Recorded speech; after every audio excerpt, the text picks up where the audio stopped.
Okay. It's been a while since I've done one of these, but here it goes. I'm gonna start off good. First album or first release is by a group called The Countdown. This is The Countdown. The album is called It's an EP. It's called Scratch and Sniff. They're on Invisible Records. Came out in 2004.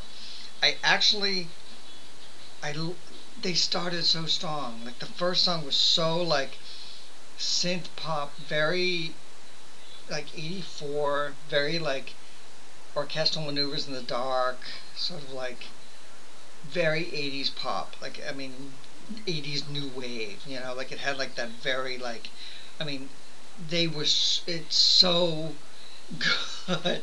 They had so many great like very heavy synth and a lot of it. I just loved it. I mean, it started off so good.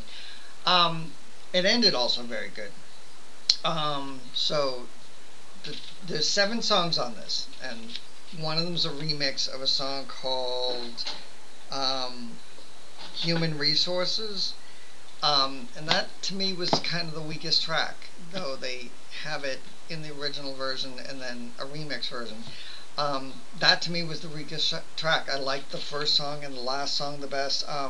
They sounded the most like I mean they sounded so it sounded so great and so to anybody that grew up in the 80s during the whole new wave sort of thing, they sounded like they really came close to sounding like they even used like at least they used the sound of like the speaking spells like orchestral maneuvers in the dark did.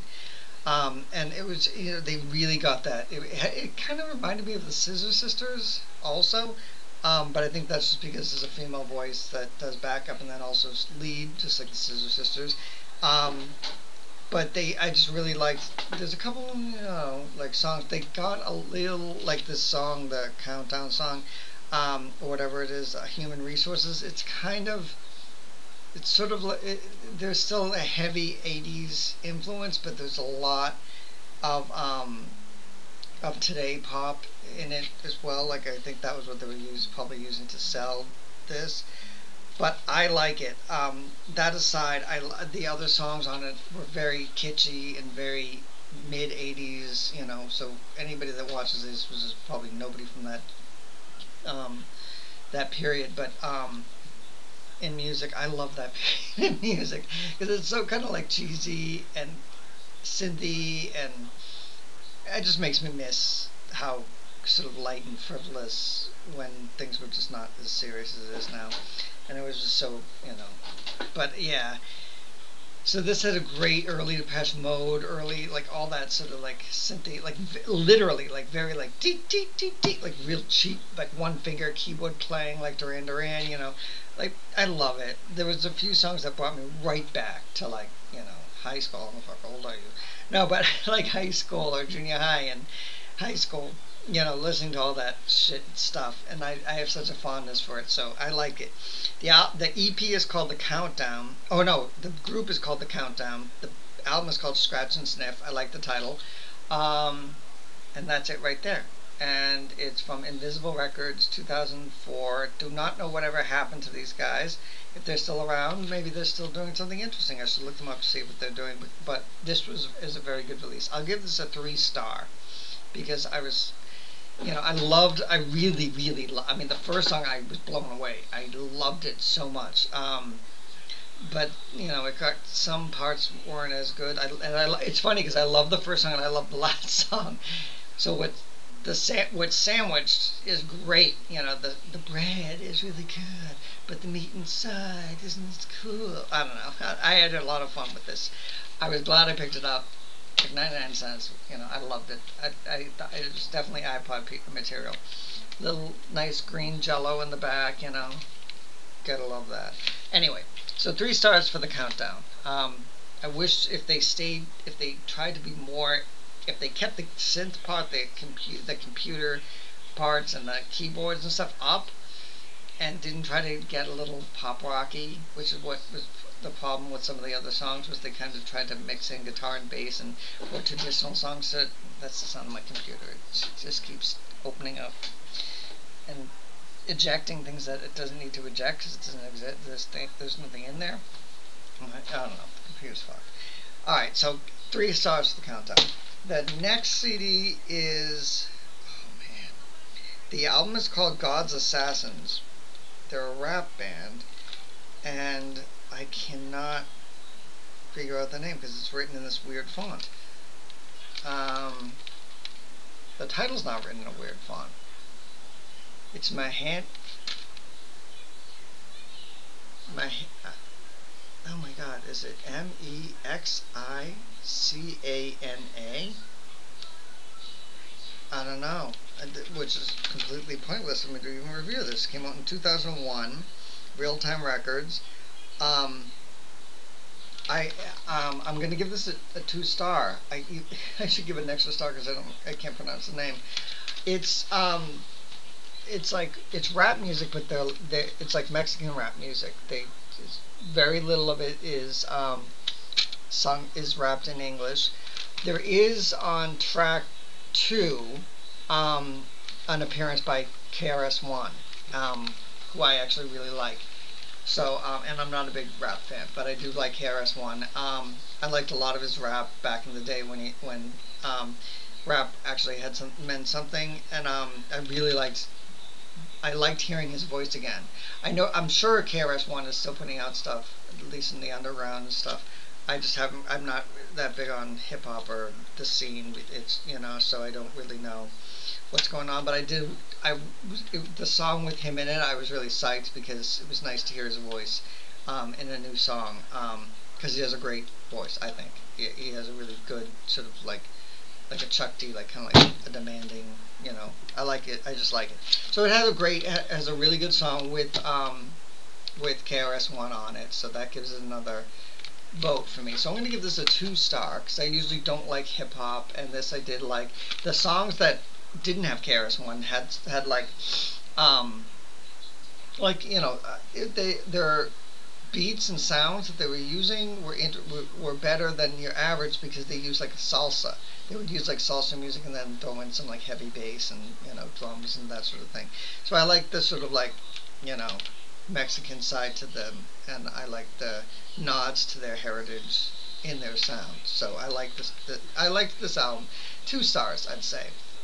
It's not a 5-star, but I liked it. The last album is Monster in the Machine, I think. They make it all one word. The band name. Butterfly Pinhead is the name of the album. And that's right here. I thought this was going to be something very different because it's a giant bug on the cover and it had a very dark look to it, artistic-wise, like the physical, actual CD. It just all the artwork and everything was just very dark. Did not expect what it was. They're basically a Beatles tribute band. I know most bands sound like the Beatles to me because everything is like a derivative of the Beatles, but they really sound like the Beatles. They sound like they just got it. Not nearly as good, but they sound like it's straight out of Sgt. Pepper. Any of these songs could easily. They're not. I don't mean this as in like they're as good as the Beatles, or they could be on Sgt. Pepper. But you know what I mean. It's Sgt. Pepper-esque. I give them 1 star because they have no originality. Because they might have had a better chance if they, being influenced by the Beatles is great. I love Cheap Trick, and Cheap Trick is very influenced by the Beatles.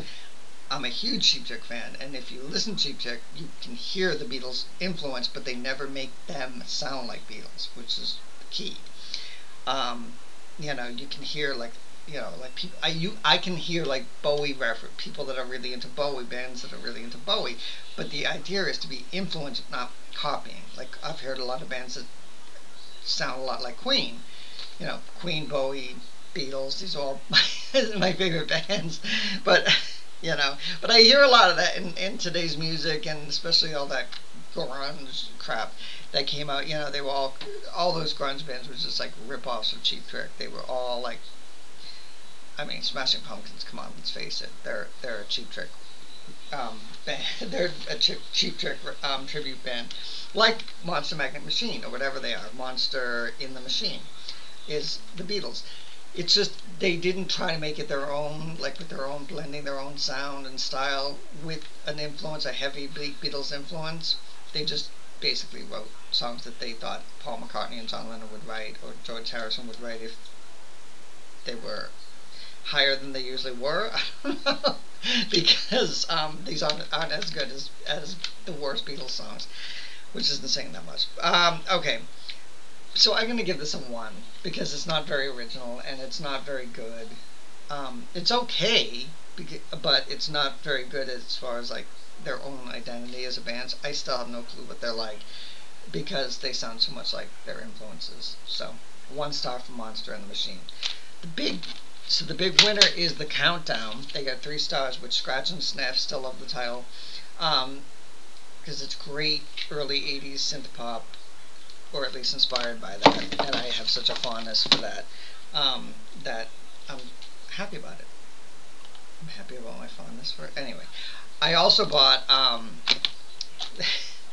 Camp Blood, this DVD called Camp Blood, which looks like it was shot straight on video, horror film, 75 minutes long. I'm gonna go watch that now, and it looks.